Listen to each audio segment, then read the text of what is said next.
Bienvenidas y bienvenidos a nuestra tercera transmisión gracias a la Clínica Hospital San José. El tema que trataremos el día de hoy es cirugía plástica en época de pandemia. La enfermedad generada por el COVID-19 se ha convertido en una pandemia global que ha requerido implementación de cambios en los modelos de atención, selección y tratamiento de los pacientes que serán llevados a cirugía plástica, estética y reconstructiva, con el objetivo de minimizar el contagio de los pacientes y el personal de salud y disminuir el riesgo de complicaciones en pacientes que se operen inadvertidamente durante el periodo de incubación de la infección o posterior a esta. Para explicarnos sobre más detalles de este tema se encuentra ya con nosotros el doctor Gustavo Samaniego, él es cirujano plástico de la Clínica Hospital San José. Me voy a permitir leer un poco de su perfil profesional. Él es especialista en cirugía general por la Universidad Nacional de Loja, es especialista en cirugía plástica, estética y reconstructiva por la Universidad del Salvador de Buenos Aires, es magíster en gerencia de servicios de salud por la Universidad Técnica Particular de Loja, miembro de la Sociedad Ibero-Latinoamericana en cirugía plástica y también es miembro de la Sociedad Ecuatoriana de Cirugía Plástica, Estética y Reconstructiva. Invitamos a todos ustedes a que nos dejen sus dudas o comentarios en el chat de esta transmisión. Doctor, qué gusto tenerlo acá con nosotros. Como vemos, viene de una cirugía plástica. Gracias por la invitación, es un placer estar aquí y como usted lo dijo, salimos de quirófano en este momento, realmente que nuestra labor, la labor del cirujano es estar en el quirófano, estar en contacto con los pacientes y por supuesto ahora en tiempo de pandemia hemos tenido que tomar ciertas precauciones que ahora las vamos a comentar. Así es, hay muchísimas preguntas, doctor, y empiezo con la primera. ¿Cómo afectó la pandemia a la industria de la cirugía plástica en general? Podemos hablar y hacer un mapeo de lo que ha sido Loja, Ecuador y el mundo. Bueno, al igual que en todas las actividades humanas, la pandemia al inicio nos causó un panorama desolador en el cual teníamos mucho miedo, incertidumbre por todo lado. Por lo tanto, yo pienso que la cirugía plástica tuvo un stand-by que más o menos duró unos 2 meses a 3 meses. ¿A alguien esto le puede sorprender? ¿Por qué tan poco? Llevamos de pandemia casi 1 año y medio. Así es. Pero la cirugía plástica realmente que solamente 2 meses se detuvo. Luego de eso hubo un repunte de pacientes que solicitaban cirugía plástica. O sea que hablamos que más o menos para el mes de junio del 2020 comenzó nuevamente este despunte de la cirugía plástica. Exactamente. Yo pienso que hasta el mes de mayo, como usted lo señala, hubo esta época de incertidumbre. Sin embargo, ya la demanda de cirugías plásticas empezó en junio y yo pienso que no ha parado. Incluso en aquellos momentos en los que los gobiernos de los países hacen más estrictas las medidas, siguen las solicitudes de cirugías plásticas y esto realmente que es un fenómeno sin precedentes porque no nos imaginamos que en tiempo de pandemia podía haber un repunte en este mercado. Doctor, desde su visión, ¿a qué se debe esto? Bueno, yo pienso que hay 2 factores que los puedo identificar, al menos en mi consultorio, en mi práctica y en lo que converso con mis colegas de todo el mundo, porque también, dicho sea de paso, la pandemia nos ha unido a través del internet con colegas de todas partes del mundo, me parece que en todas las esferas.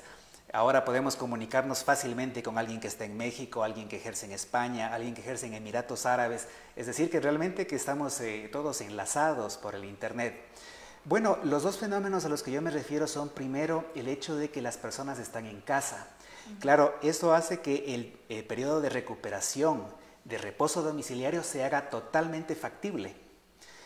Una persona se opera y tiene 15 días de reposo domiciliario, perfectamente lo puede hacer.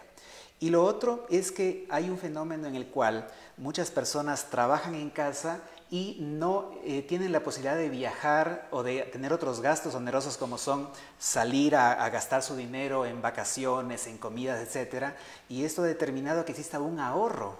Y los profesionales jóvenes sobre todo hacen un ahorro al que antes no estaban tal vez acostumbrados y ahora es la oportunidad que tienen para realizar esta cirugía que tal vez la soñaron desde hace mucho. Doctor, ¿qué precauciones se han tomado las sociedades científicas relacionadas con la cirugía plástica para evitar complicaciones en esta época de pandemia? Bueno, las sociedades científicas en general y de la cirugía plástica en particular han estado expectantes para poder formular lo que nosotros llamamos en medicina los protocolos de actuación. ¿Qué es un protocolo? Es una serie de pasos que uno debe seguir con la finalidad de ofrecer un servicio seguro a la comunidad en este caso.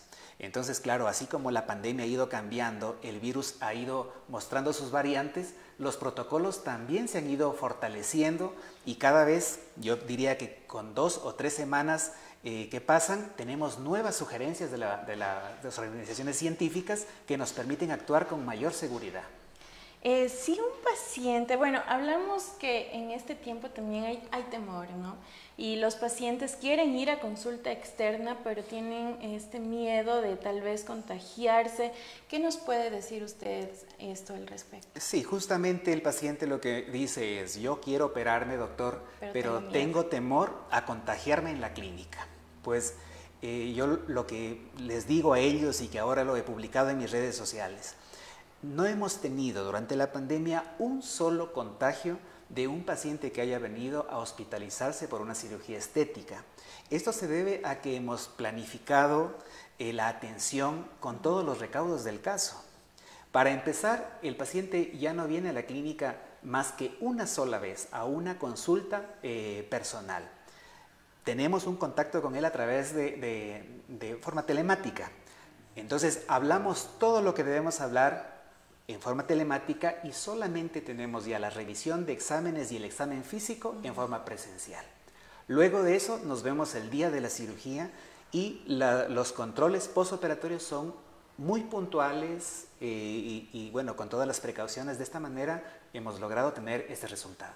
Pero claro, siempre hay que tener en cuenta que ustedes como especialistas están al cuidado de los pacientes todos los días y más igual de manera telemática, no es que tienen que estar ahí en el consultorio. Justamente eso es lo que ha cambiado. Antes los pacientes venían al consultorio 2, 3 veces, lo traían al familiar, al esposo, a la esposa, etcétera. Venía toda la familia incluso a conversar con el profesional. Ahora tenemos otras normas, ¿no? El paciente tiene que venir puntual a la cita, es decir, no tenemos pacientes en espera, en una sala de espera. Tiene que venir, si es posible, solo o tal vez con un solo acompañante. Tienen que venir con la mascarilla y con un sanitizante de manos. Todas esas normas hemos logrado realmente que nos vaya bien. Doctor, si un paciente se ha contagiado, ¿no?, del COVID-19 y quiere realizarse una operación, ¿qué tiempo hay que esperar para que él la pueda hacer? Bueno, cada día tenemos más pacientes post-COVID. Post-COVID significa que pasaron el COVID. Entonces ahí los dividimos a los pacientes en 3 grupos. Si usted tuvo COVID y el COVID fue leve o asintomático, es decir, que no tenía síntomas, la norma internacional dice que usted en 4 semanas, si no presenta ninguna alteración o secuela, puede tranquilamente operarse.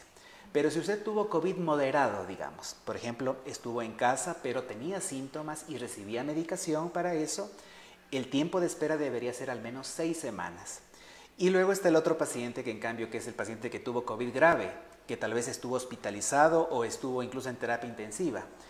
Se piensa que ese paciente debería por lo menos esperar entre 4 a 6 meses. Si en ese periodo no tuvo ninguna consecuencia del COVID que ahora le determine problemas respiratorios, pues puede optar también por la cirugía. Tal vez hay algún tema, la anestesia para pacientes que sufrieron de COVID-19, ¿varía o...? Sí, no? Hay algunas precauciones. Por ejemplo, en época de COVID no se deberían planificar cirugías que tengan una duración mayor a 4 horas. Usted recuerde que antes se planificaban los, entre comillas, combos, que era el paciente entraba, se operaba el abdomen, se operaba el busto, se operaba la nariz, la papada, etcétera, de tal manera que prácticamente estaban 8 horas en el quirófano. Eso es una precaución que ahora la norma internacional dice que se evite. También se debe evitar al máximo las cirugías bajo anestesia general, porque la anestesia general, la ventilación mecánica a la que se somete el paciente podría predisponer a una infección por COVID. Entonces, en lo posible, evitar estas 2 cosas, pero claro, cada vez, como digo, cada 2 o 3 días cambian un poco las normas, así que tal vez lo que ahora estoy diciendo, en 2 a 3 semanas ya quedó en la caducidad. Doctor, ¿quiénes se operan más, los hombres o las mujeres? Por mucho las mujeres. Sin embargo, el mercado de cirugía plástica de hombres es creciente cada vez. ¿Cuáles son pues estas cirugías plásticas más comunes que se han realizado en época de pandemia? Yo pienso que las dos que más se realizan en nuestro medio son las rinoplastias, la cirugía estética de nariz, y las abdominoplastias. Al menos en mi práctica profesional, estas dos ocupan más o menos el 80 a 90% de mi práctica profesional. Doctor, vamos a parar un momento esta transmisión. Es muy importante lo que viene a continuación, y es que ayudar al que lo necesita no solo es parte del deber, sino de la felicidad. Queremos, como lo había dicho, hacer una pausa y presentarles esta nota que se ha realizado con muchísimo cariño. También usted sé que es parte, y es de Operación Sonrisa. Veamos.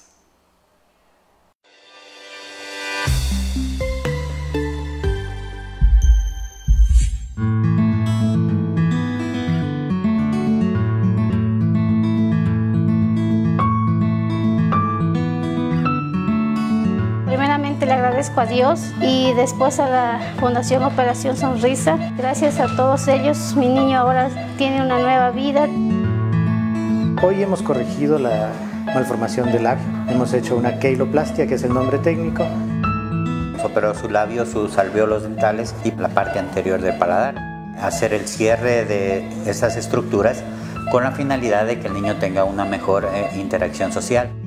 A partir de este momento de la cirugía se hará revisiones periódicas hasta mantener su estabilidad quirúrgica. Hemos visto ya su mamita cómo ha reaccionado muy bien a la sonrisa nueva de su bebé. Algo hermoso que yo sentí por mi niño al verlo, que está súper bien mi niño. La cirugía es totalmente gratuita para el niño, para el familiar. Lo que nosotros hacemos es apoyarnos primero en el trabajo del equipo de Operación Sonrisa. Esta cirugía no se hubiera llevado a cabo sin el apoyo de Clínica Hospital San José en la ciudad de Loja. Hemos intentado cambiar la vida de un niño, que es a lo que nosotros en la Fundación Operación Sonrisa nos dedicamos. Agradecimiento a Operación Sonrisa Ecuador y por supuesto a Operación Smile International, que es nuestra filial más grande y que nos colabora mucho para estos niños.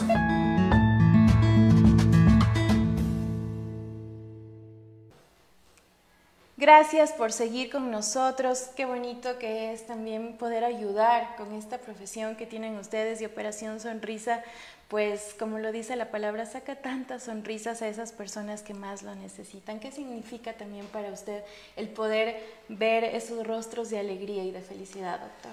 Bueno, la cirugía plástica tiene su principal punto de nacimiento justamente en reconstruir, y reconstruir vidas sobre todo, de personas que a causa de una enfermedad o de un traumatismo han tenido una deformidad grave de su cuerpo y que no les permite desarrollar una vida normal.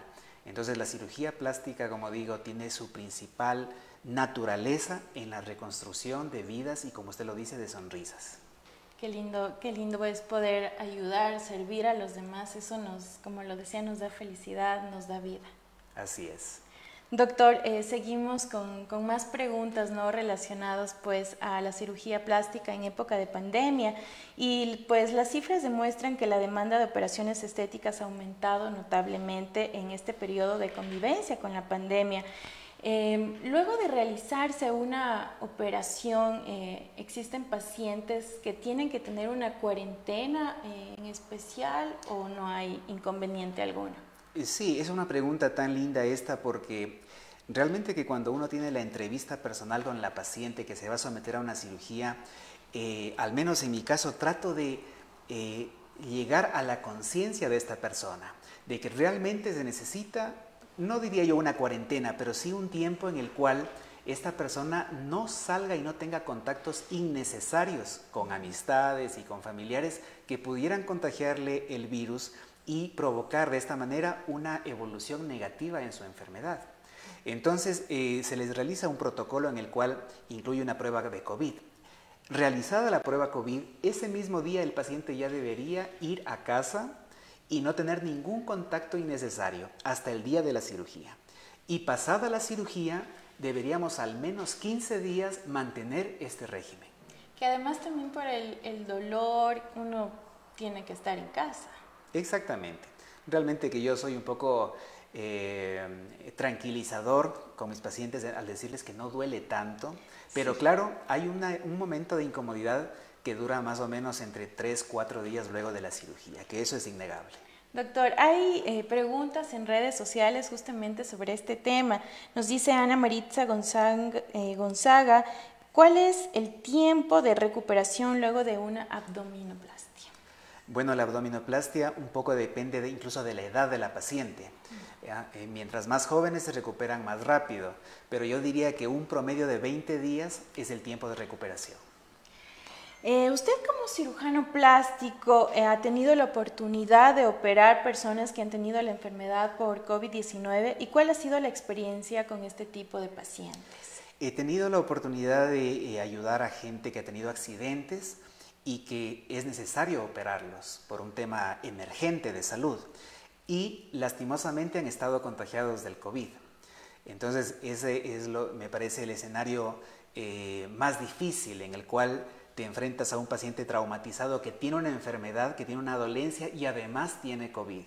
Las precauciones las hemos extremado y de esa manera hemos logrado salir sin contagiarnos. De una manera un poco egoísta, digo, primero me preocupé por mí, luego por mi personal y al final fue un éxito de todos, ¿no? El paciente se cura y nosotros no nos contagiamos. Eso es la idea, ¿no? Esa es la idea, así es. Si plantean nuestros amigos que están viendo justamente esta transmisión, pues realizarse una cirugía plástica, ¿cuál sería el mensaje a tomar en cuenta o las claves para tomar esta decisión tan importante, este cambio, ¿no?, en nuestra vida? Bueno, mi mensaje sería que busquen un lugar que ofrezca las garantías, donde se cumplan protocolos de bioseguridad. Mire usted, y me da el escenario perfecto para mencionar, todavía existen esas campañas en las cuales ofrecen cirugía barata y la gente busca lastimosamente esos lugares en los cuales el mismo día se operan 30, 40 personas. ¿A usted le parece que existe alguna norma de bioseguridad? Para mí eso es, y lo voy a decir, ¿no? Porque igual es que las personas que nos están viendo pues tomen esta conciencia. Para mí es muerte. Claro, es exponerse de una manera deliberada y no por desconocimiento, porque yo pienso que en redes sociales todos los cirujanos plásticos tratamos de hacer conciencia, pero hay gente que no escucha y gente que dice, no, a mí me sale barato, me voy. Y en ese lugar se encuentran con una fila de 30, 40 personas que se van a operar ese mismo día.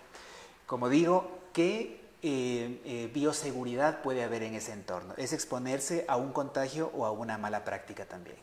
Tenemos más preguntas. ¿Cuál es la edad ideal para hacerse una cirugía estética? Depende. Una cirugía estética, por ejemplo, la rinoplastia, digamos la cirugía estética de nariz, es una típica cirugía para gente joven.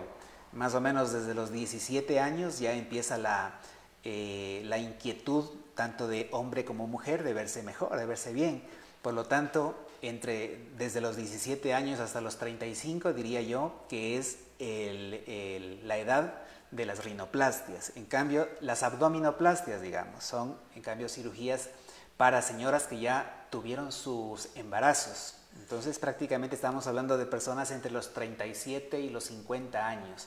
Entonces depende de cada cirugía, pero lo importante es que la persona que la realice tenga criterio para realizarla y en qué momento ofrecérselo al paciente.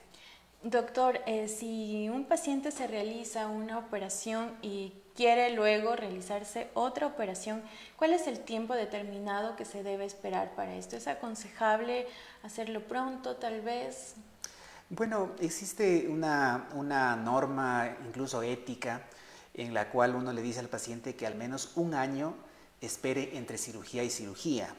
Ahora, por supuesto, por cuestiones de trabajo, por cuestiones de viaje, usted sabe que tenemos tanta gente migrante que vienen y aprovechan para una cirugía, luego vienen por otro asunto familiar, etcétera, y quieren aprovechar para otra.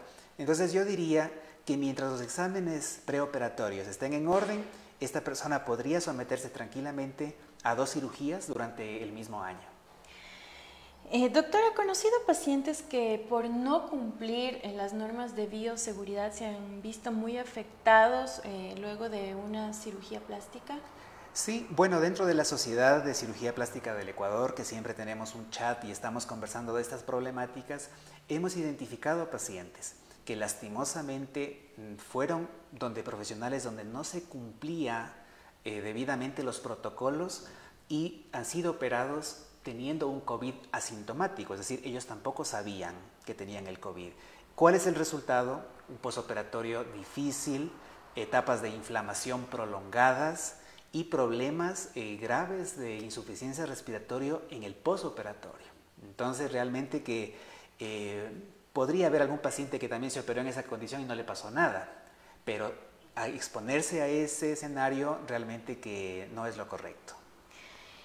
Una consulta, nos dicen también en redes sociales, ¿cuál es el procedimiento para el aumento de volumen de labios y el tiempo de recuperación? Bueno, aquí estamos viendo que nos hacen también muchísimas preguntas sobre la cirugía plástica. Claro, bueno, el aumento de labios que se realiza hoy en día es a través de una terapia inyectable de una sustancia llamada ácido hialurónico. Es la única legalmente apta para esta finalidad. Aprovecho para decir que los biopolímeros son sumamente peligrosos, que nadie se inyecte biopolímeros.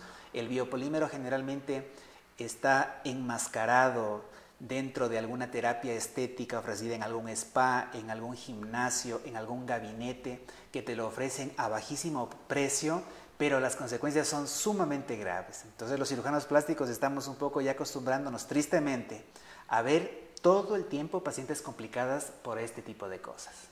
Doctor, claro, justamente, y lo mencionamos hace un momento, pero siempre es importante, ¿no? El que ahora en redes sociales vemos cómo hay una demanda excesiva de lugares que te dan a bajos costos y te ofrecen pues muchísimas cosas, y luego estos pacientes llegan a consulta y es difícil el poder arreglar algo que uno no hizo, ¿no? Y que también pues causa estas complicaciones a los pacientes. Bueno, haciendo referencia justamente a las terapias inyectables, hay personas que han tenido deformaciones graves en su cara, deformaciones graves en sus glúteos, en el busto, porque son justamente las zonas donde más uno tiende a caer en esas inyecciones. ¿Y qué les inyectan, doctor? Bueno, el biopolímero es una forma general de hablar, pero en realidad les inyectan silicona líquida, aceite comestible, aceite lubricante, usted habrá escuchado del aceite de avión, sí. Aceites vegetales, como es el aceite de alcachofa, y otras cosas. Yo diría que en esas otras cosas... ¿Todo en uno mismo? O sea, no, ¿eso se junta? Depende, no. Hay algunas personas que ofrecen lo uno, otros lo otro, pero todo eso en general es lo que llamamos biopolímero. Biopolímero significa una sustancia que no es biocompatible, o sea que no debería ser usada en el ser humano. Pero, como digo, todas esas cosas al final son biopolímeros. Y también, doctor, lo que decíamos, arreglar algo que uno no hizo, ¿no? Qué complicado para ustedes. No va a quedar igual el paciente. Sí, bueno, nosotros tenemos ahí un criterio en la sociedad ecuatoriana que tratamos de solucionar. Es decir, el primer punto es solucionarlo, defender la vida de esa persona, defender su salud y, por supuesto, al final el estado anímico. Porque imagínese usted que llegue a donde un profesional y que el profesional le diga, ¿sabes qué? Yo no te voy a solucionar, no tienes arreglo. Eso me parece que es un poco como lavarse las manos también. Entonces, claro, tenemos que ofrecer alguna reconstrucción, pero claro, no todas las reconstrucciones son fáciles, no todas quedan bien y algunas de ellas, lastimosamente, han terminado en el fallecimiento de la persona. Doctor, como Sociedad Ecuatoriana de Cirugía Plástica, ¿se puede normar también estos temas en el que se cierren estos lugares? Hemos intentado de muchas maneras y seguiremos intentando. Tenemos abogados que trabajan en eso, pero yo, bueno, le puedo contar que son tantos los lugares que ofrecen que es un trabajo realmente de hormiga. Entonces tenemos muchísimos lugares irregulares que ofrecen cirugía plástica, que ofrecen ese tipo de servicios estéticos, que realmente se nos dificulta. Esto no lo hablo a nivel Ecuador, sino a nivel del mundo. Entonces realmente que es una lucha de alguna manera incansable, ¿no? Que ya está más en el paciente. Por supuesto. Que es quien decide y toma esa opción. Así es. Doctor, centrándonos nuevamente en la cirugía plástica, cuando llega un paciente a su consultorio, ¿no? ¿Qué es lo primero que le dice? Porque una cirugía también cambia la vida de las personas. Nos da, no sé, nos hace sentir mejor, una mejor autoestima, cositas que no nos gustan y que se pueden arreglar. Sí, al contrario de lo que piensa mucha gente, que la cirugía plástica es algo superficial y banal, en realidad que una cirugía plástica te puede cambiar totalmente tu personalidad para bien, en caso de que sea exitosa, por supuesto. Mejora tu autoestima, mejora emocionalmente estás mejor y por supuesto puedes ofrecer una mejor versión de ti a las amistades, en tu trabajo, con tu pareja, etcétera. Entonces realmente que la cirugía plástica hoy en día es estudiada desde el punto de vista de la psiquiatría como una gran ayuda para el desenvolvimiento de la sociedad. Claro, también los cirujanos plásticos trabajan de la mano de nutricionistas, de psicólogos que también apoyan el postoperatorio, ¿verdad? Porque uno se hace una cirugía y puede que se confíe y no quedó como uno quería, pero no porque se hizo un mal procedimiento, sino que esa confianza. Sí, yo pienso que la cirugía plástica se trabaja en equipo, pero el principal beneficiario es el principal protagonista del equipo, es el paciente. Si el señor o la señora que se hizo una liposucción, luego de eso no se cuida, mantiene una forma de vida sedentaria, tiene una alimentación que no corresponde, realmente que es el elemento principal que falló en el equipo. Entonces realmente que es interesante pero complejo a la vez. Tener un buen resultado de cirugía plástica depende mucho del paciente y por supuesto de los profesionales de los cuales se rodea. Doctor, para finalizar, ¿nos puede ayudar con sus redes sociales? ¿Cómo podemos contactarlo? Hay muchas preguntas también que nos están haciendo en esta transmisión, pero por cuestión tiempo pues no podemos decirlas a todas. Bueno, yo estoy en la plataforma de Facebook y de Instagram, sobre todo, como Dr. Gustavo Samaniego. Me pueden también localizar a través, por supuesto, de las redes de la Clínica San José. Estoy en mi WhatsApp disponible, casi siempre contesto de inmediato, otras veces me demoro un poco, pero siempre contesto. Entonces, hay muchas maneras de encontrarme, así que estoy siempre a las órdenes. Sí, tenemos por acá más, rapidito las vamos a hacer para que no se queden pues ahí las personas que están viendo esta transmisión sin su respuesta. ¿Se manejan algunas formas de pago, facilidades de pago tal vez para la cirugía? Sí, nosotros recibimos todas las tarjetas de crédito, damos algunas facilidades de pago. El asunto es que la cirugía plástica no sea algo elitista, que todas las personas tengan acceso a ella, porque me parece que si algo es bueno, tiene que estar disponible para todos. Doctor, un último mensaje para quienes nos están observando y quieren visitarlo también. Y hemos hablado sobre la cirugía plástica en época de pandemia y creo que sería importante darles este mensaje. Bueno, quizás decirles que la cirugía plástica, como digo, puede cambiar la vida para bien. A muchas personas les ha resultado realmente muy beneficioso, no por el aspecto físico, como digo, sino por lo que pasa dentro de una persona que le gusta lo que ve en el espejo. Entonces, realmente que viéndolo de esa manera, esa es la forma adecuada de afrontar una cirugía plástica. Por ejemplo, si una persona busca en la cirugía plástica la solución a su problema matrimonial, a su problema de autoestima, a su problema laboral, está equivocado. Porque la cirugía plástica no resuelve esas cosas. La cirugía plástica lo único que te puede aportar es a que tengas mayor seguridad y puedas de esa manera enfrentar mejor los retos personales.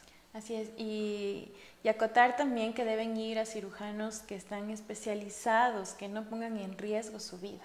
Sí, hay un dicho que dice, tú piensas que te sale caro un profesional, pues no tienes idea lo caro que sale alguien que improvisa. Así es, muchísimas gracias, doctor, por estar presente acá en esta tercera transmisión. Gracias a la Clínica Hospital San José. Muchas gracias por la invitación, un gusto. Y muchísimas gracias también a todos ustedes, pues comentarles que pueden seguirnos en nuestras redes sociales, estamos como Clínica Hospital San José. Nos vemos en una nueva oportunidad y que tengan ustedes un excelente resto de la noche. Recuerde que aún esta pandemia aún no termina y tenemos que seguir tomando y poniendo en práctica las medidas de bioseguridad. Buenas noches.